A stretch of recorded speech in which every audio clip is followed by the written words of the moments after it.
अजोरिया नियन गोर बारू कि गोरिया चांद के अजोरिया नियन गोर बारू। आज हमने की कहती, आज हमारे प्रियांशु भैया भावना भौजी के कहत हुई है कि गोरिया चांद के अजोरिया नियन गोर बारू हो अतहर जोड़ केहू नहीं बेजोड़ बारू हो अतहर जोड़ केहू नहीं बेजोड़ बारू हो गोरिया चांद के अजोरिया नियन गोर बारू हो गोरिया चांद के अजोरिया नियन गोर बारू हो अतहर जोड़ केहू नहीं बेजोड़ बारू हो अतहर जोड़ केहू नहीं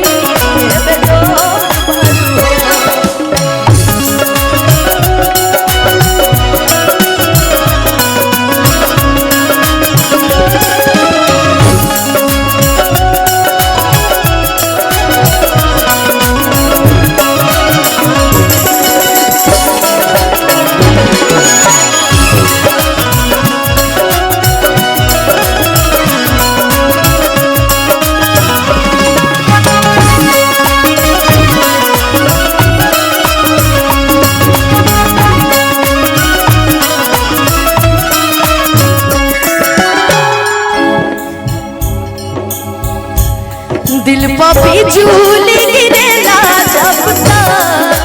तू दिल पपी झूली गिरेला जब तक तू। भैया रिदम भैया आइल बनी अच्छा कि गोरी फ्री ये कोचिंग चलता है। अरे वाह बहुत बहुत शुभकामना कि गोरी हंस के खिड़कियां तू गोरी हंस के खिड़कियां तू तो गम कत बसंती झक छोर बारू हो तू तो गम कत बसंती झक छोर बारू हो तोहर जोड़ केहू नहीं बेजोड़ बारू हो तोहर जोड़ केहू नहीं बेजोड़ बारू हो। बहुत बहुत धन्यवाद रिदम भैया।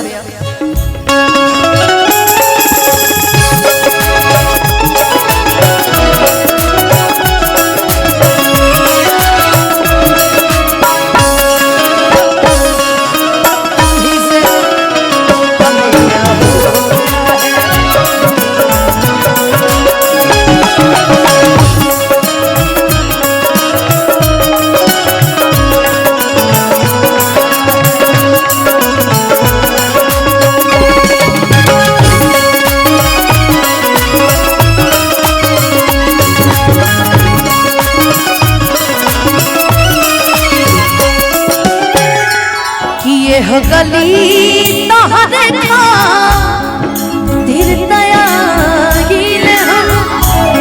कि तोहरे खातिर जिंदगी गवाए हम कि तोहरे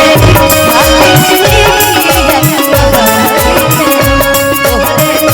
खातिर जिंदगी गवाए कि गोरी चंचल चकोरी चित चोर बारू हो गोरी चंचल चकोरी चित चोर बारू हो तोहर जोड़ केहू नहीं बेजोड़ बारू हो तोहर जोड़ केहू नहीं बेजोड़ बारू हो गोरिया चांद के अजोरिया नियन गोर बारू हो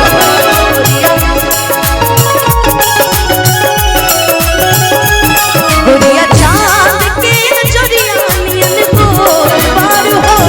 तोहर जोड़ केहू नहीं बेजोड़ बारू हो तोहर जोड़ केहू नहीं बेजोड़